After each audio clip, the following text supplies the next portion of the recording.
daddy. Sikat pala ang daddy mo. Sikat na masamang tao. Hindi sabi masamang taong daddy ko eh. Akin na to. Akin to. Bigay sa akin to. Ibigay mo sa akin. Ayoko nakitang nahihirapan si Eva. Gusto ko naalala lang niya ako yung magiging mabuting ama ko. Hindi yung nakakulong dito sa ganitong klaseng kulungan. Kaya kahit mahirap sa akin, titiisin ko na hindi siya makita. Gusto ko pong makita si daddy. Please, Lola. Samahan niyo po ako kay daddy. Parang awa niyo na po.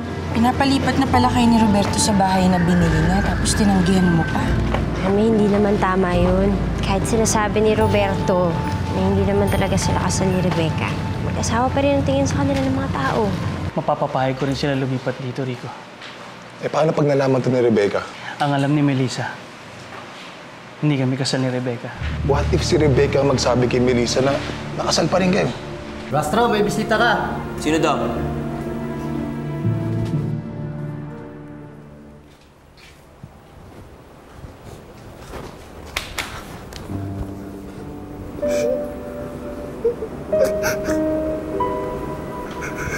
Daddy?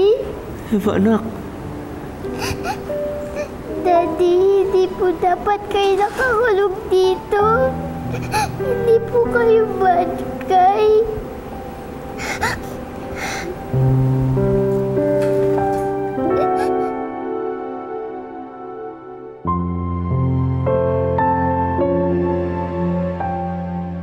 Okay, fine. Kung ayaw mong umuwi dito, sabihin mo na lang kung nasaan ka. At kami na lang ang bibisita sa'yo. I'm fine, Ma. Mas safe ako dito sa Cebu kaysa dyan sa inyo. Ha? What exactly do you mean by that? Bakit parang takot kang umuwi dito? Bakit? May ginawa ba sa'yo si Roberto? Napakausap kay Rebecca. Where are you? Huwag mo bababa yung telepono. Tsaka na tayo mag-usap, Roberto.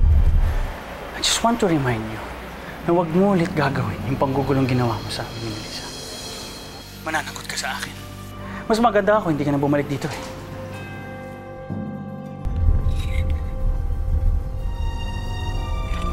Anong sinabi mo kay Rebecca? Bakit mo siya tinatakot na umuwi dito? Huwag na kayo makialam sa problema namin. I know what you're up to. Tinatakot mo siyang umuwi dito para magkaroon kayo ng chance ng Melissa na yan. At sa tingin mo, papayag ako? Sige, subukan mong seryosohin ang Melissa na yan at guguluhin ko yung buhay mo! Rosana, tama na yan. Did I hear it right, Ma? Guguluhin mo ang buhay ni Melissa. Please, nakikiusap ako. Huwag na huwag niyong gagawin yan. Kung ayaw niya mawala ng anak. Roberto! Roberto! Pagsabihan mo nga yung anak mo!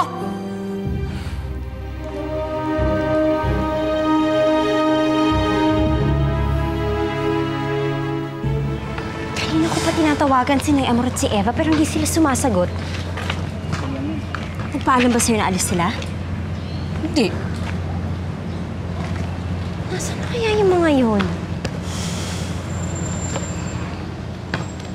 Patas. Mga bata, nakita niyo ba si Eva at si Nay Amor? Narinig ko po, bibisitahin po yung tatay ni Eva.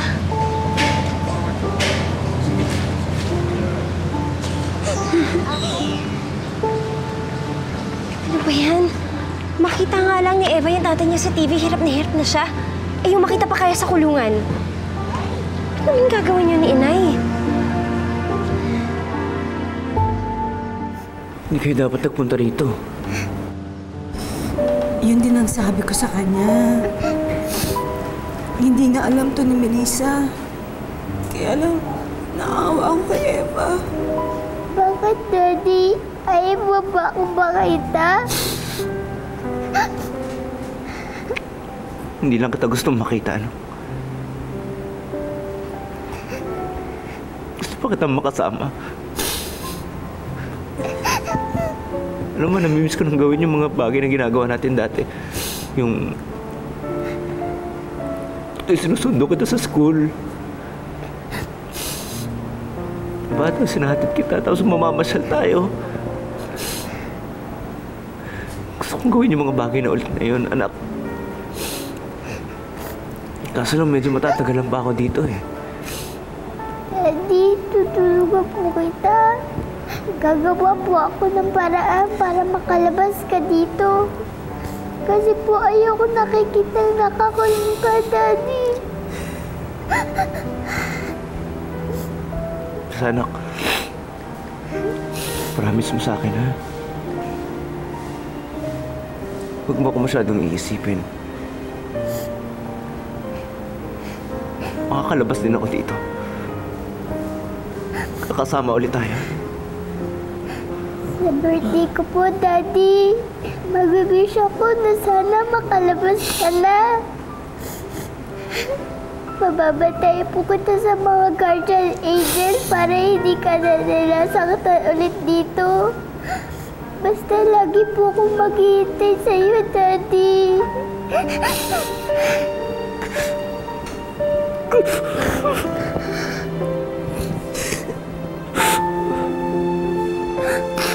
Sige na, Amor. Balis na kayo. Sige na. Sige na. Ayoko pa po, Daddy. Gusto ko pa po makasama ka. Hindi na, sige na, anak.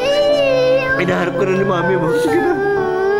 Ayoko po, Lola. Balik ka na, Eva. Balik ka na. Daddy.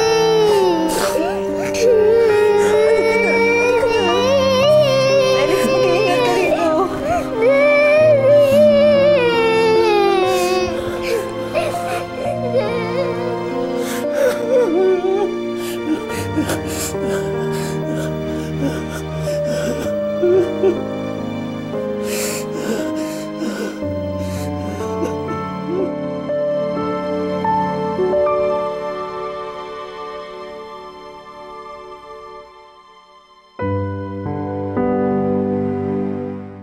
Akala ko naman gusto niya akong kamustahin kaya niya ako kinausap.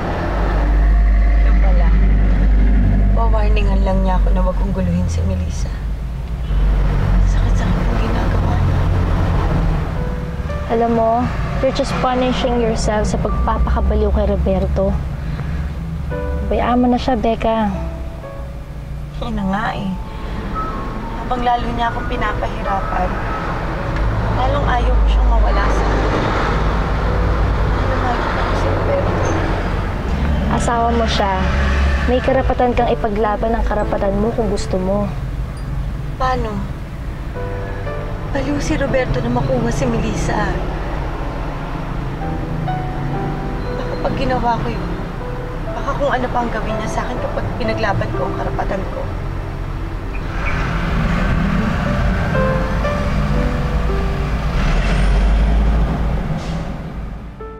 Dinala dito ni Nay Amor si Eva? Alam mo, Kenneth, sandali pa lang naman ako dito pero parang ang tagal-tagal ko nang di nakikita si Eva. Parang bigla nga siya lumaki nang makita ko siya eh. Naisip ko lang, paano kaya kung magsentensyahan ako? Hindi ko na makikita yung anak ko. Pare, huwag mo sabihin yan. You have a very good lawyer. Tsaka hindi pa payag si Tita Ofelia na matalo ka sa kaso. Kaya malaki ang chance na ma-acquit ka. Sana nga. Alam mo, minsan pinagdadasal ko. Kunin niya na lang lahat sa akin. Yung pera, yung yaman, wala na akong pakialam. Pero huwag lang niyang kukunin ang mag-ina ko. Huwag lang si Melissa at si Eva. Po, Lola. Melissa? Saan kayo nanggaling? Ano eh? Totoo bang dinala mo si Eva sa kulungan? Pasensya ka na, anak, kasi naawa kay Eva eh. Kaya dinala ko muna siya sa daddy niya. Nay, bakit niyo naman ginawa yun? Hindi niyo dapat siya dinala doon. Alam niyo naman mas masasaktan yung bata kapag nakita niya yung daddy niya sa loob ng kulungan. Alam mo ba sa ginagawa mong yan, Melissa? Mas lalo naman nakakaawa si Eva. Sana maisip mo pa rin na tatay niya si Felix. Eva!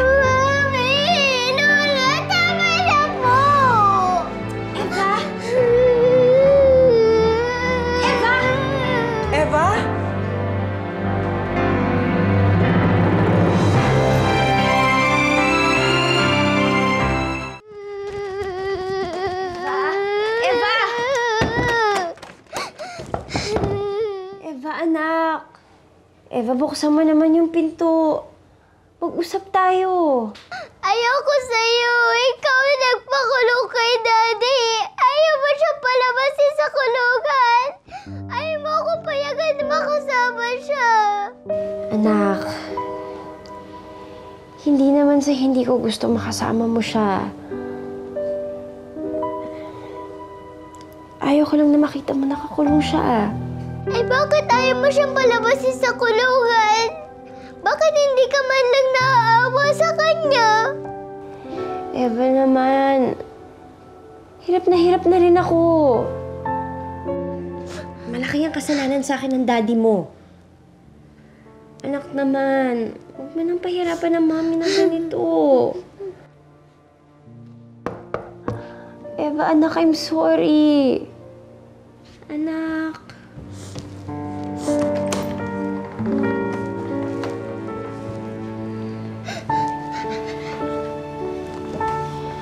Eva.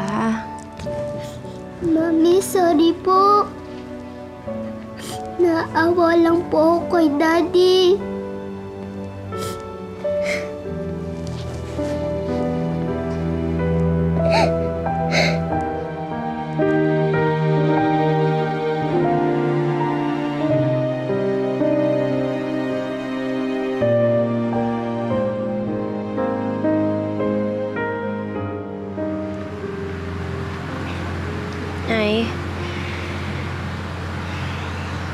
Hindi ko po alam kung paano ako magsusorry sa inyo. Alam ko naman ho na pusong ina lang yung umiiral sa inyo, kaya dinala niyo si Eva kay Felix.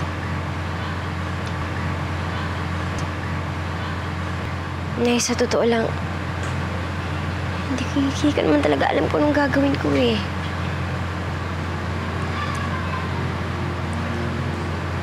Nag-uumpisa pa lang ang kaso. Nahirapan na tayo. Bakit kasi hindi mo na lang itigil tong kasong to? Kalimutan mo na lang lahat at matuto ka magpatawad. Umalis na tayo dito, magpakalayo-layo tayo para matahimik na ang buhay natin. Pero matatahimik pa talaga ako, Nay. Sa 6 na taon, sinubukan ko namang lumimot pero walang nangyari. Pakiramdam ko, hindi talaga ako matatahimik hanggat hindi natatapos ang kasong to. Hanggat hindi pinagbabayaran ni Felix ang lahat ng kasalanan niya. Iniisip ko lang naman, yung kapakanan niyo ni Eva. Nay, ayoko nang umatras ngayon na pwedeng ihain yung parusa kay Felix.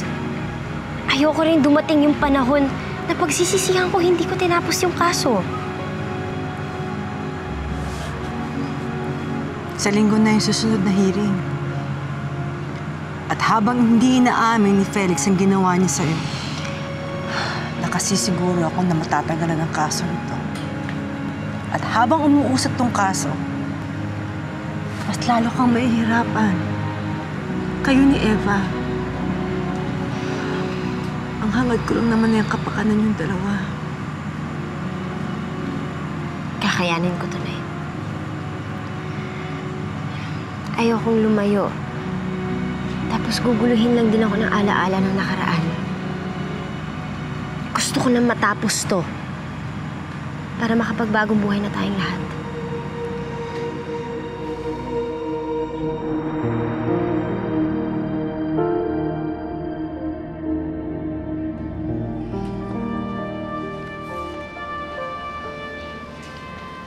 Nariyan ang lahat ng naipon kong impormasyon tungkol kay Melissa.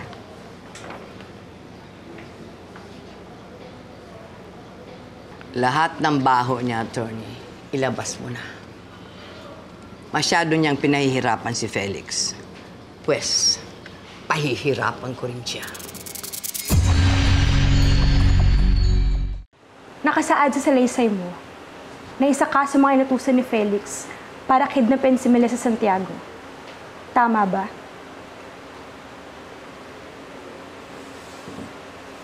Tama.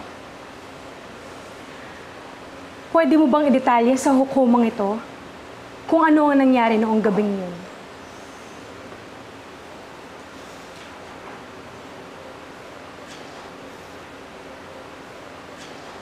Si Felix Rastro, ang nag-utos sa amin na dukutin si Melissa. Roberto! Roberto, may dumudukot sa akin! Ano ba? Bitayin mo ako! Roberto, tulungan mo ako!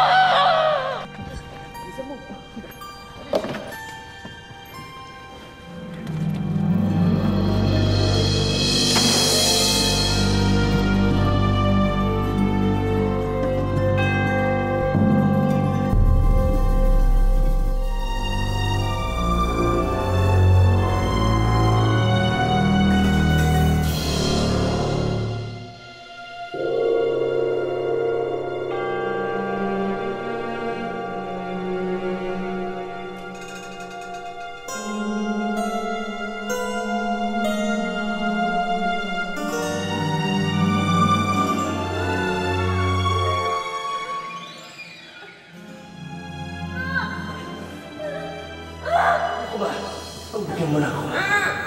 Birthday ko eh.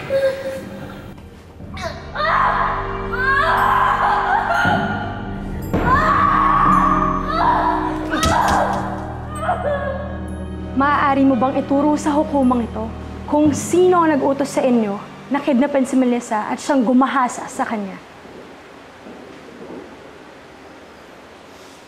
Siya! Si Felix Rastro.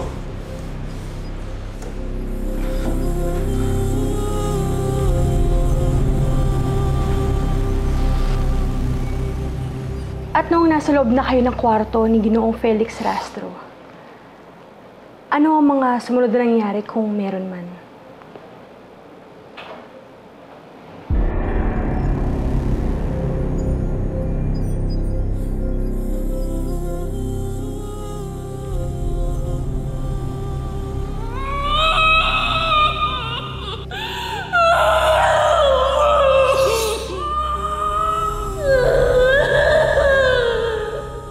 Inahasan niya po ako. Gusto kong manlaban. Gusto kong protektahan yung sarili ko. Pero hindi ko magawa. Ginang-ina ako noon.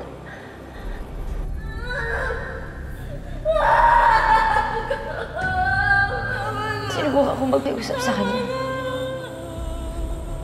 Magmakaawa. Pero hindi niya ako pinakinggan. Nung gabing yun, hindi lang katawan ko at kaluluwa ko nasira, kundi ang buong buhay ko. Maaari mo bang ituro sa hukumang ito kung sino ang lalaking tinutukoy mong gumahasa sa'yo, Melissa Santiago?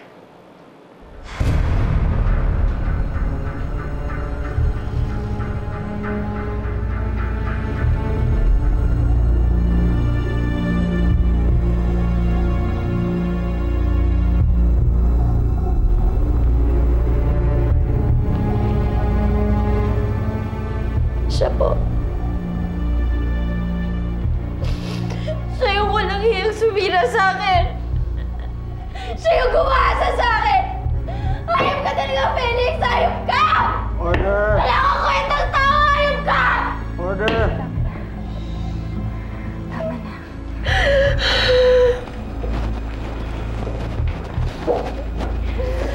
Your Honor, nais ko pong ipresenta sa inyo ang DNA test result na isinagawa sa semen na nakuha kay Melissa Santiago noong gabing ginahasa siya. May I have this evidence marked as Exhibit A? Mark it.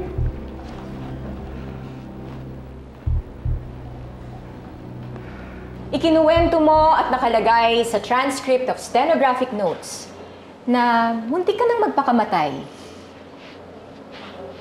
Nang iwan ka ng kasintahan mong si Roberto dahil buntis ka sa taong gumahasa sa'yo. Tama ba, Binibining Santiago? Oo. Pero sinabi mo rin na hindi mo itinuloy ang iyong tangkang pagpapakamatay dahil may sumagip sa'yo. Sinong sumagip sa'yo, Binibining Santiago? Si Felix Rastro po. Pero, ginawa niya lang naman yun para Sa makatuwid, sinagip ni Felix Rastro ang buhay mo nang iwan ka ng kasintahan mong si Roberto. Tama ba, Binibining Santiago? Objection, Your Honor. Conclusive. Stay.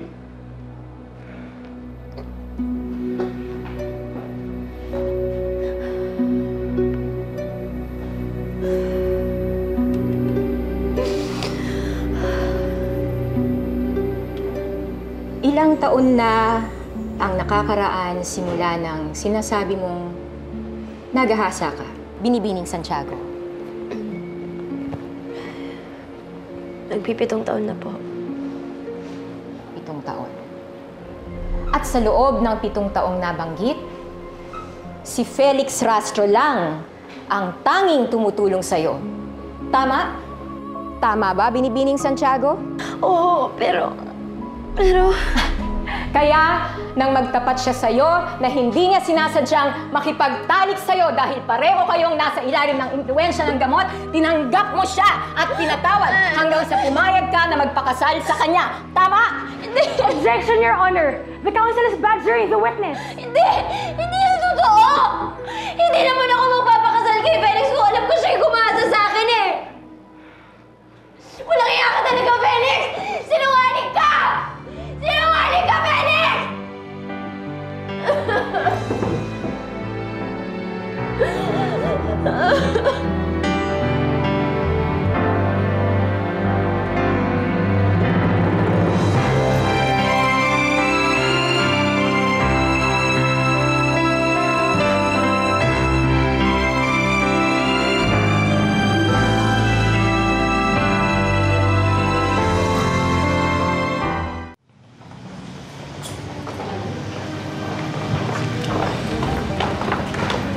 Hanga talaga ako sa galing yung gumawa ng kwento.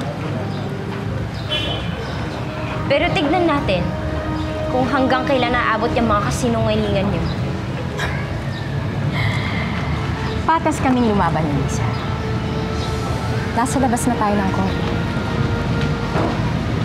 Bae ka pa naman. Pero kumakampi ka sa mali. Sana, hindi mangyari sa'yo yung nangyari sa akin. Pwede ba tama na? Kung mahirap sa'yo ito, mas mahirap ito para sa akin.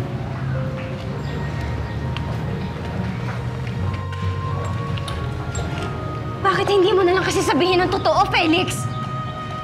Para makulong ka na! At mapagbayaran mo lahat ng kasalanan mo! Shut up, Melissa! Hindi ako papayag na matalo mong pamangkin ko! Kahit maubos ang kayamanan niyo, ang katotohanan pa rin ang mananaig sa huli. Kaya ihanda mo na ang sarili mo, Felix. Para sa buhay mo sa loob ng kulungan.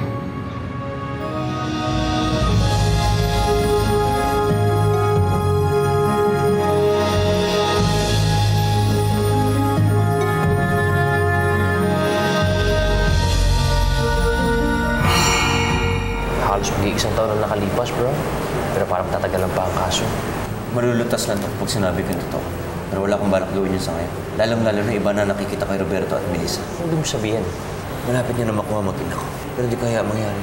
Hindi mo ba nakikita? Siya talagang para sa'yo. Sinubok lang kayo ng panahon nung sinira kayo ni Felix. Pero andito na ulit si Roberto. Okay na ulit lahat. Ibang klase rin yung gayumang pinaamoy ni Melissa sa asawa mo, no? Pero nilaban ka pa.